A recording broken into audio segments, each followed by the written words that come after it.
bienvenidos a la Daily Hustle. Soy Enrique Byrnes y presidente es el mejor cerveza.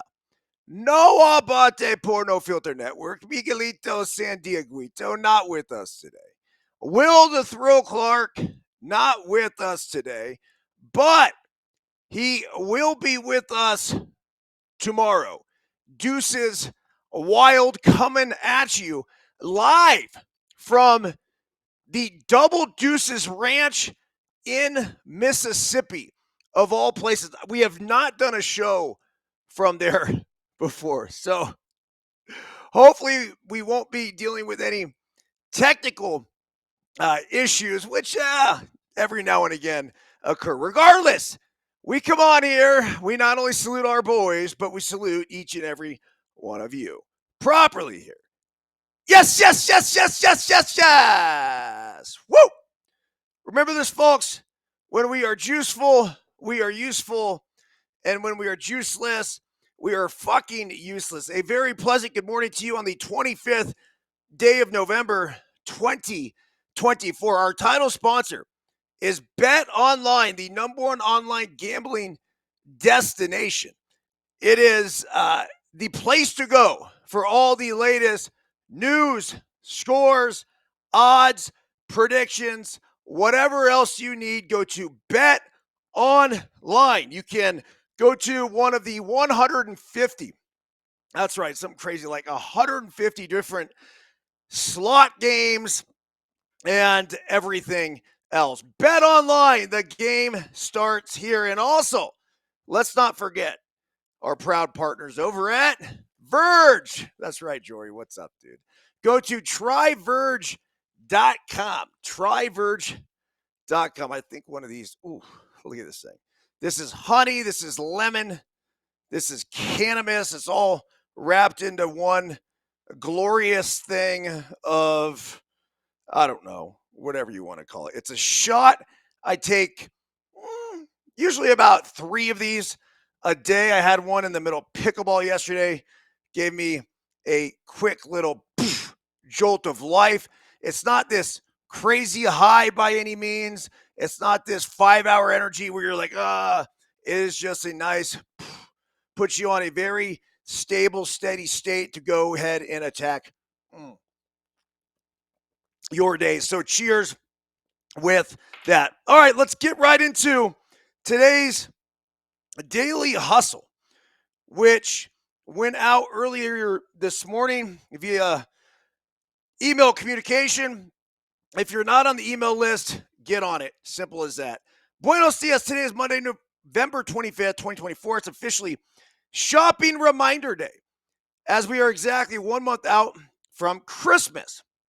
This is not bullshit. It's actually a real thing.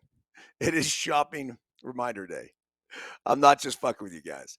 That said, if you haven't picked up a Footboard, an Effort List, a Daily Hustle 222, or a Let Them Playbook, a Flippy, or a Daily Hustle coffee mug, make sure to click here with a link to ericbyrnes.com, EricByrnes.com, and you can pick up all of those goodies. Make great stuffing.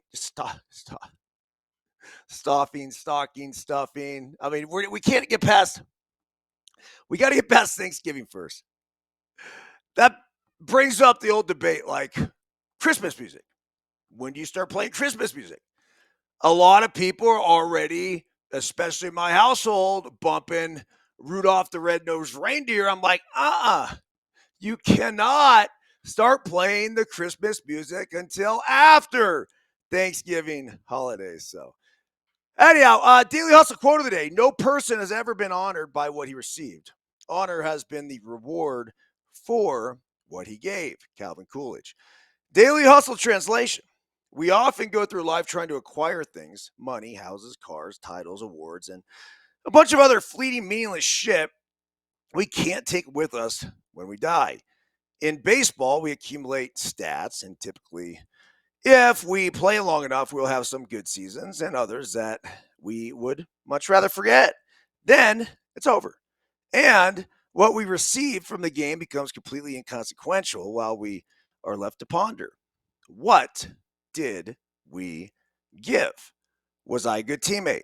Did my attitude, effort, and work ethic positively impact my teammates, coaches, team employees, and fans? Did I diligently and properly prepare for each game? Did I lay my balls on the line with consistent full fucking sends, doing anything and everything to help my team win? These are just a few questions we can answer in order to hold ourselves accountable to what we have given the game of baseball, but even more importantly, what we are giving the game of life. EB. Join today's Daily Hustle live interactive video podcast by clicking the blue link below, or catch later in the day on Apple, Spotify, or wherever else you may consume this podcasting glory. Look, if you are listening on Apple or Spotify or wherever else you consume the podcasting glory, please do us a favor if you could give us a review, write a review. Feeling generous, 5 stars would be huge. Very, very, very, very grateful for that. Thank you, John, for saying that you are thankful for me and my quirky ass self. Yeah, I don't know, man. It's this time of year is pretty cool. I saw a post this morning from our El Dorado Hills Let Them Play teams. It's a 11U team. It was so cool. The coach actually made each of the kids say something that they're grateful for. And so they're, one of them was like the lazy river after our games that we got to float around in Arizona. And one of them was like, I'm grateful that we started praying together as a team. And I'm reading all these, and it's just super cool. And I will say that I am grateful for not only the Daily Hustlers, John Davis and Joe on here firing away in the chat, but the opportunity to come on here each morning and bullshit with you guys. I think that, I've talked about this a lot before. I do this. I do this for you guys, but most importantly, I do it for me, especially the writing. And to be able to write and go through these messages and kind of talk out whatever it is, and certainly grateful for all the quotes and historical figures that have given them to us. In this case, our 30th president of the United States, cool Calvin Coolidge. It's pretty sweet. So I think, one of the other things, another quote that I had, and I don't always, for example, like the quote up on the board this morning is not the Calvin Coolidge one. It actually has to do with basically making sure that we as individuals, I'm trying to think, knowledge, let me get this right. It was the two best pieces of advice that I ever received was knowledge is power and never stop reading. And if you think about that, it's so fucking true. And it doesn't matter. Like, we could be talking about sports, right? And even within the sports world, whether it's football, baseball, basketball, pickleball, having the knowledge of how to play the game, how to execute the game, how to give yourself a strategic advantage, like all of this, it's fucking huge. It's everything. And then the other thing, and let this be a reminder, just don't ever stop reading, because reading is knowledge. Knowledge is power. So it all goes together. I think it's really important, again, that we hold ourselves accountable, so long as we're still here, to giving that sort of effort. And, again, like that's cool Cal said, it's not what, no man has ever been honored by what he's received. Mm-mm. It is certainly what we give. Okay, let's get to the Daily Hustle. Top 5 stories from this weekend. I don't know where to start. Let's do college football. A little bit of a shit show this weekend across the country. It says what we learned about the college football playoff, SEC upsets, Big 12 chaos, and Indiana's hopes. The weekend before Thanksgiving often feels like the calm before the storm in college football. Saturday was different. The expanded college football playoff turned it into a tempest with postseason implications from the home of the Super Bowl champion Chiefs in Kansas City to the house that Ruth built in the Bronx. Ohio State improved to 2-1 in top 5 matchups and showed everybody's favorite upstart, at least everybody outside the SEC country, what life is like at the top of the food chain. The Big 12 race continued its descent into madness with two teams that appeared to be in control of the race now heading into the final weekend of the regular season, needing help to reach a conference title game. And in the SEC, 3 CFP contenders lost on the road to unranked teams. What we learned about the playoff in Week 13 is that expansion to 12 teams is delivering exactly what was promised. I mean, this is awesome. I don't know if you guys are enjoying this as much as I am, but this is going to be fun to watch this thing play out. So the SEC, we had some upsets here. First, Ole Miss, 8-3, got walked to the back of the line by Florida. The Rebels have what might have been the single most impressive victory of the season against Georgia, but Lane Kiffin's Portal All-Stars have lost 3 games. They were favored to win twice as double-digit favorites. That is no good. How's this for irony? The coach, who many consider the most likely candidate to replace Billy Napier at Florida, was just eliminated from playoff contention by Napier's Gators. Life comes at you fast, doesn't it? If Florida's 24-17 win over Ole Miss was surprising, Oklahoma's 24-3 victory against Alabama, who is now 8-3, was downright shocking. I mean, what a fucking cluster. The Sooners ran for 257 yards. They picked off Alabama's Jalen Milroe 3 times as the 7th-ranked Crimson Tide were held without a touchdown for the first time since the 2011 game of the century against LSU, which the Tigers won 9-6 in overtime. It says here, by the time Auburn knocked off number 15 Texas A&M, who is now 8-3, 43-41 in a quadruple overtime, the SEC title game was set, but the number of SEC playoff contenders likely shrunk. Number 10, Georgia, 9-2, is back in the conference championship and will face the winner of next Saturday's first ever SEC edition of the Texas A&M rivalry. That should be a good game. There is still no denying the SEC is top to bottom the strongest conference in the country. The SEC might still get as many as 4 teams in the 12-team playoff, but there needs to be 12 teams. SEC can be a grind. No, I get it. So they have this rank here. It's interesting to read analysis from others as they examine the strength of schedule in college football. It does seem there is a trend to be identified. Check this out. This is a strength of schedule. Georgia, Alabama, Tennessee, Texas A&M. Okay, Georgia's number 1. Is that crazy?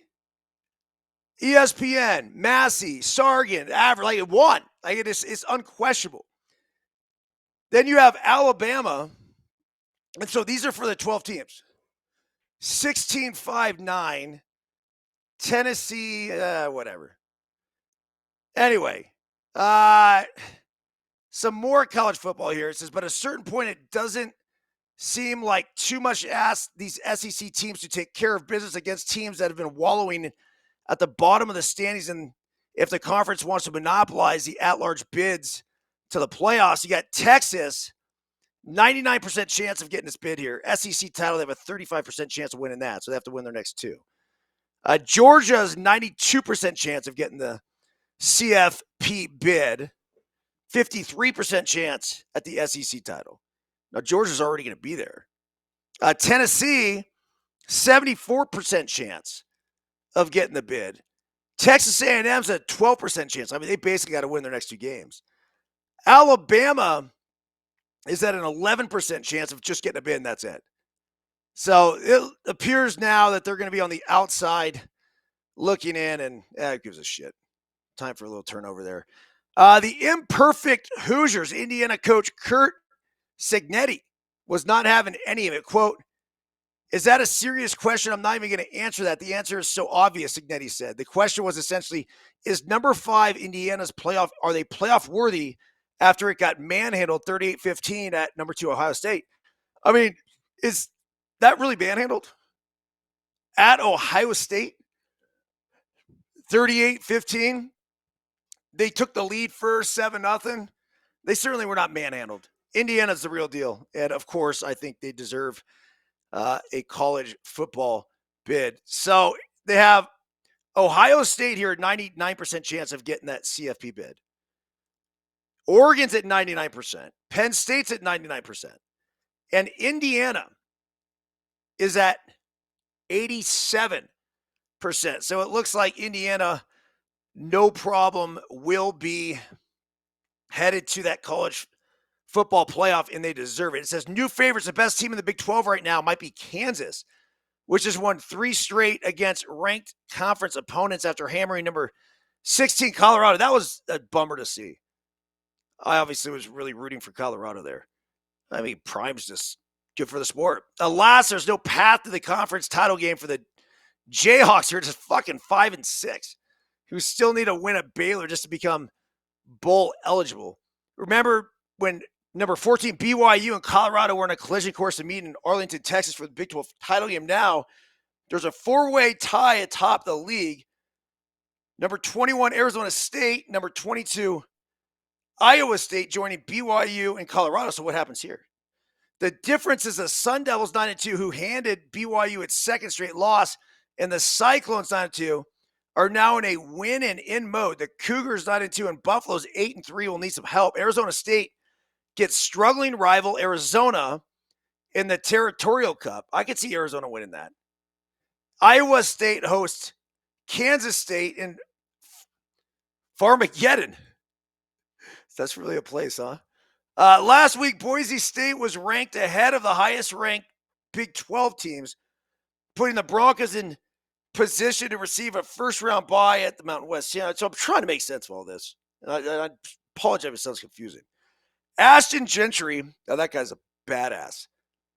And Boise State kept on rolling through the conference Saturday through their trip to Wyoming. Was much tougher than expected, though their trip to Wyoming was much tougher than expected. It will be interesting to see if the Broncos' struggles at Laramie help the high-ranked Big 12 team, whoever that might be, on Tuesday night, probably Arizona State, push past Boise State in the rankings.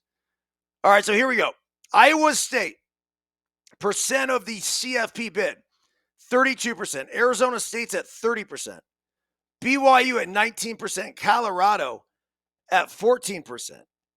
Now, the odds for the Big 12 title, Iowa State's at 31%. Arizona State's at 30%. BYU at 21%. And then Colorado still at 18%. So hopefully we see Colorado get in there. The Irish rise after Indiana's loss to Penn State. It's a close call. How high can Notre Dame climb in the rankings? The 6th-ranked Fighting Irish, 10-1, will head to the West Coast for their annual rivalry game against USC on a 9-game winning streak after burying a previously unbeaten Service Academy team. Yeah, I mean, they took care of Army. It's tough to say because it's not like Notre Dame's really has that many impressive victories. I'm a huge Irish fan, but they are taking care of business against teams that they should take care of business against. Notre Dame's 49-14 victory over number 19 Army, that was at Yankee Stadium, was in many ways even more dominant than his 51-14 win over Navy at MetLife. They are really athletic and well coached. They outclassed us, Army coach Jeff Morgan said. As an independent, the Irish can earn one of the first-round byes reserved for conference champions, but they should be well-positioned to host a first-round game and maybe be as high as the 5th seed. In fact, with all the upsets in the SEC and Big 12, Notre Dame could have some leeway to stumble next week against the Trojans and still make the playoffs. I think this is going to be a good test for them. They could stumble and probably lose that game, and if it was a super tight one, and still make the playoffs. But that would be, that'd be a tough way to go into it. Notre Dame has a 98% chance to make the field. So they are saying the same thing. They could lose that game. It's the reason being that you got all those 3 lost teams. Okay, I'm done with this. As far as the ACC is concerned, you got Miami. It's got a 94% chance of making the CFP. SMU's at 81%. Damn, they're having a hell of a year. And then you have Clemson's at 47%. So we shall see how this whole thing shakes out. All right. Let's see here. Yesterday in the NFL, it was a good one. You had the Chiefs. Once again, they do it. I mean, they're 10.5-point favorites. They squeak by. Their record against the spread can't be great. There's no fucking way. 3-point winners in Carolina. And give them credit. They know how to win football games. That's totally a thing. And it matters. I think the Bears, who are on the other end of a 30-27 defeat against the Vikings, literally are showing you that they don't know how to win football games. So that's the big difference between the two. The Vikings 30-27. Vikings are fucking good. I think the Bears are pretty good. I got some respect for them. They're going to have to do some work if they want to make the playoffs, though. You got the Titans, big victory over the Texans. And that's always a fun one, right? You got the Texans, who you think, and I don't know how historical it is, but the Titans, it was the Houston Oilers who moved to Tennessee.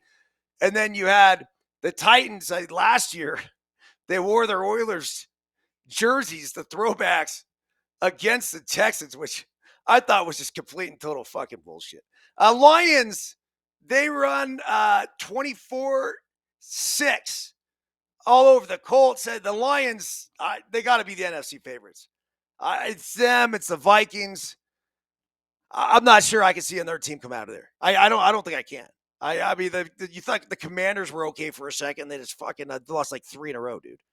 That's no good. The Bucks 5-6. They beat the Giants yesterday. The Giants are terrible. Dolphins and Giuseppe Pepe Manuele's crew, 34-15 winners over the Pats. They cover the 7.5 line, the over 45.5 hits as well. That Commanders loss to the Cowboys is tough. 34-26. They missed an extra point that would have tied the game. They should have never been in that position. They shouldn't have. But they were, and it came back to bite them in the ass. The Broncos 29-19 over the Raiders. Broncos cover the -5.5, the over 41.5 hits. The Broncos are now 7-5. The 49ers, I just don't know. This is gonna be tough. Packers 8-3 after the 38-10 win. They looked pretty feeble the entire time. They were without Brock Purdy, of course. Allen did okay. He was fine. I thought there was a chance that having Brandon Allen in there might open up some things for the 49ers to get more creative offensively and also run the football a shit ton. Well, Christian McCaffrey had 11 carries. Mason had like 3. I don't know if it's because they fell behind early or what, but they abandoned the fucking run, and it was just no bueno. 49ers now 5-6. Good news there is that the Seahawks beat the Cardinals. So they're both 6-5. So the Niners just a game out of that Western Division championship. So I still think there's a shot they could pull it off. It's just, I'm not, I mean, if you're a Niner fan right now, not a whole lot of optimism running through that camp. The Eagles look good. 37-20 winners over the Rams last night in Los Angeles.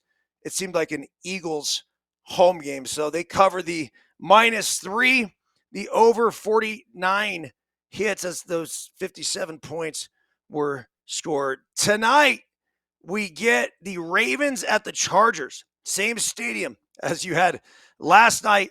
Chargers are 7-3 and 2.5-point underdogs at home. This is the Harbaugh matchup. Let's not forget. Harbaugh on Harbaugh. Jeez, Chargers at home. I got to imagine Baltimore's going to have a pretty good crowd there themselves. Los Angeles is sort of becoming known for that. Like I said, as the Eagles fans took over SoFi last night, but this should be a fun and interesting one to watch.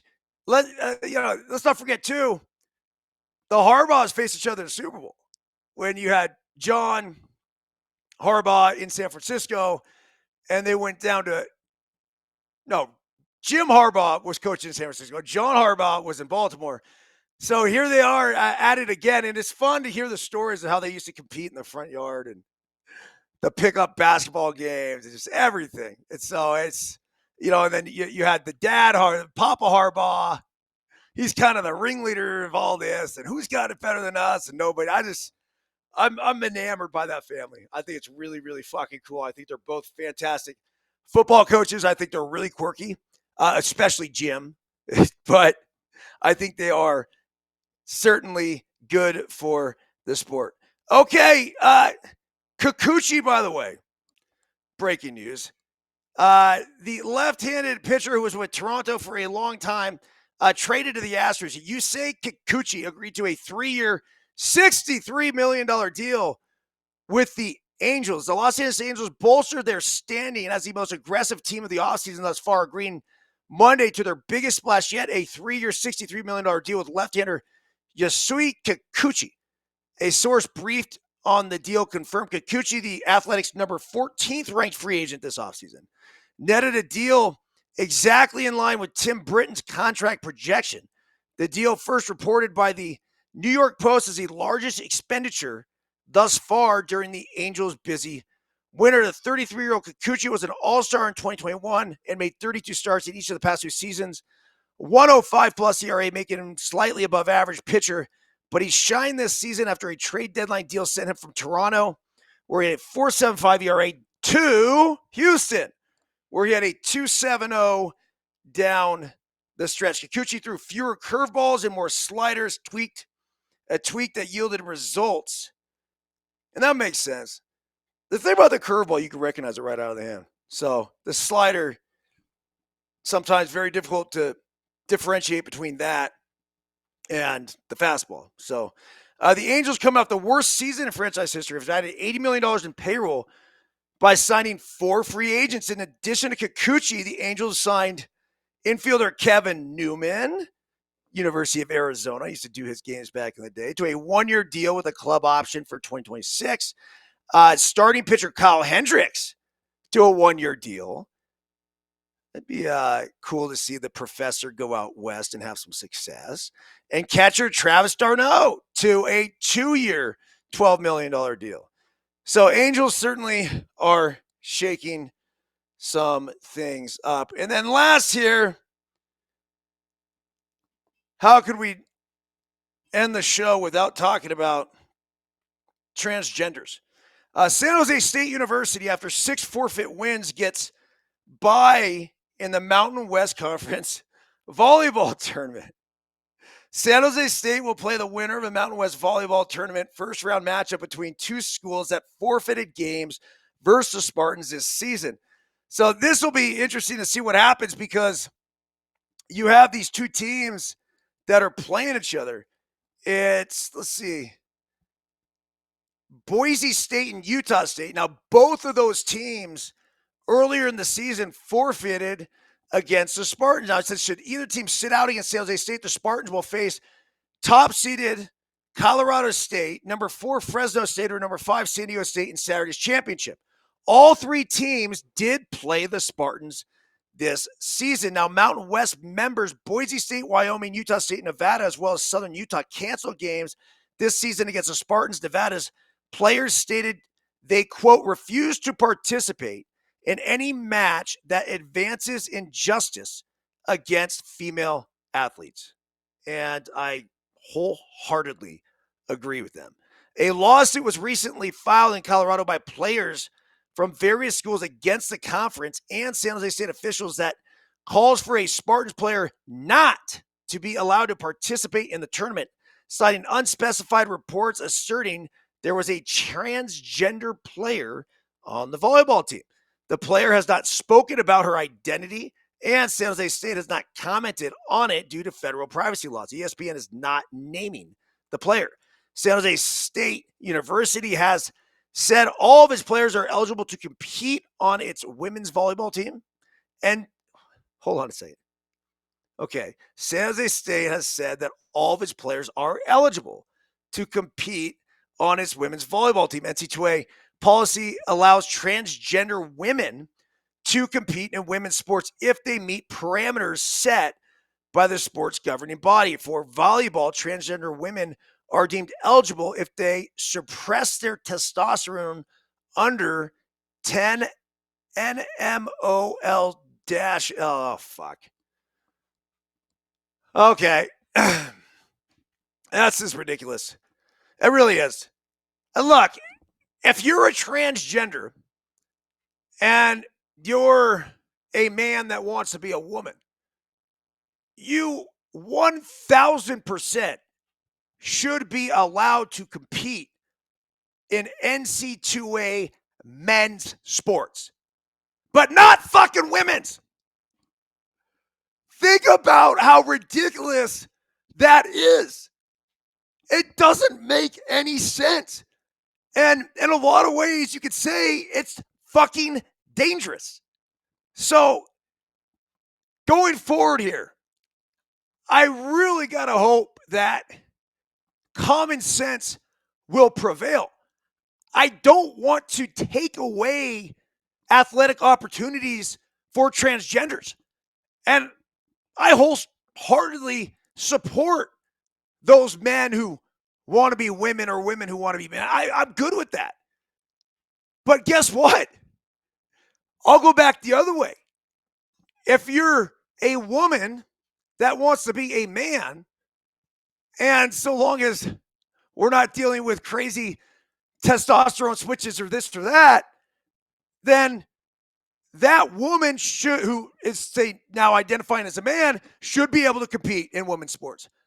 But not the other way around. Like you can't do it.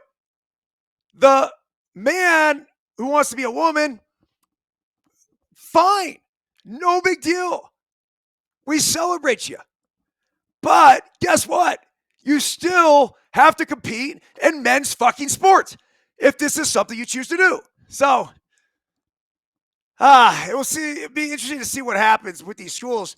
And it's just going to be disappointing if you have these schools who are now in this conference tournament and they're going to end their season because they will refuse to play San Jose State. Sucks. It really does. And the NC2A is not doing enough to protect the rights of their female athletes. It's fucking bullshit. This lawsuit is going to be big. It already is. But if they continue down this path, that's not good. It's so easy just to say, hey, look, if you were born a man, you can't compete in women's sports. You just can't do it. You can't compete in men's sports, though. If you're born a woman, I would even go as far to say, okay, you could make the argument you can't compete in the men's sports.